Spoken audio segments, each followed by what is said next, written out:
British comedy has given us some true masterpieces over the years. But here's something wild. One of the most influential TV shows of all time only had 12 episodes total. And it was inspired by a real hotel owner, so terrible that he made the entire Monty Python team flee his establishment. That's fascinating. You're talking about Fawlty Towers, right? The show that basically wrote the blueprint for cringe comedy as we know it today. Exactly, Sal. And what's really interesting is how meticulously crafted those 12 episodes were. John Cleese and Connie Booth would spend 6 weeks writing and refining each single script until every moment was perfect. Well, that certainly explains the incredible timing in every episode. The way everything builds to these perfect crescendos of chaos. And it all started because of this real hotel owner, Donald Sinclair, who was apparently so monumentally inappropriate that he once threw Eric Idle's briefcase out a window because he thought it might contain a bomb. That's wild. Though I imagine they had to dial some things up for comedy, right, Vik? Well, here's the thing.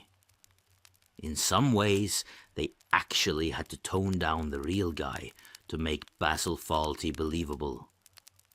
The character became this fascinating combination of social climber and complete misanthrope, desperately wanting to attract a better class of person, while simultaneously hating everyone who actually stays at his hotel. The way they wrote those character dynamics must have taken such precision, especially the relationship between Basil and Sybil.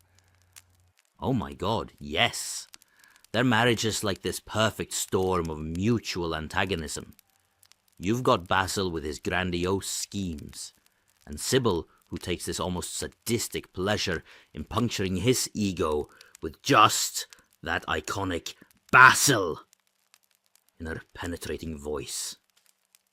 And then there's Manuel, who becomes this perfect catalyst for chaos.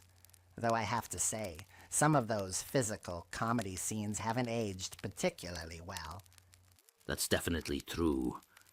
The casual xenophobia and physical abuse played for laughs wouldn't fly in a modern production.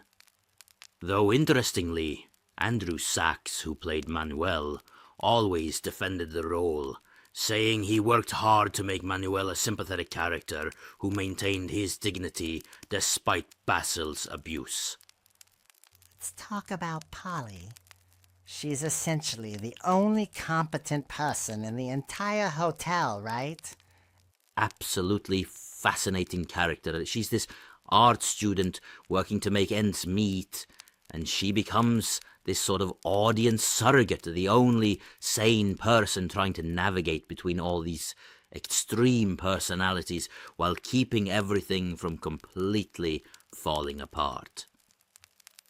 The show really seems to capture something universal about human nature. That desperate desire to be seen as something more than we are. And that's probably why it's had such staying power.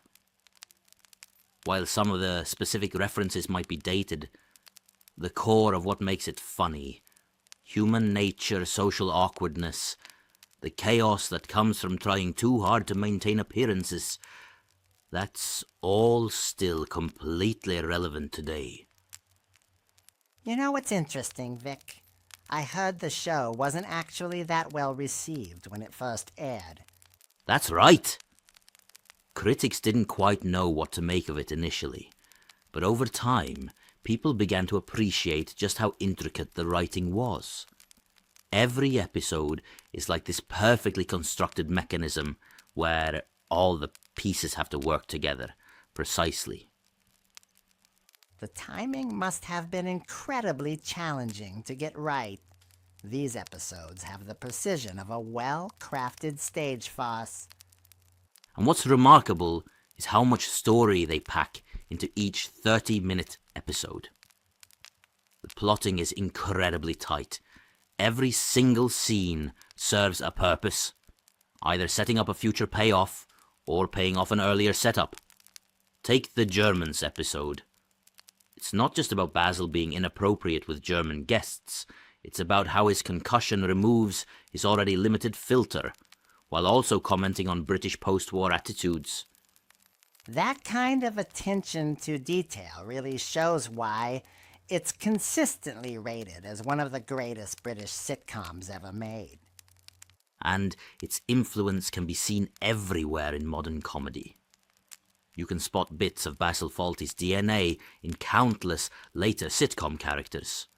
That combination of social ambition and spectacular self-sabotage has become a comedy staple. Though I heard John Cleese has been hinting at potentially doing some kind of sequel series. You know what, Sal? Sometimes perfection shouldn't be tampered with. Those 12 episodes are like lightning in a bottle. A perfect storm of writing, performance, and timing that might be impossible to recreate. Till next time.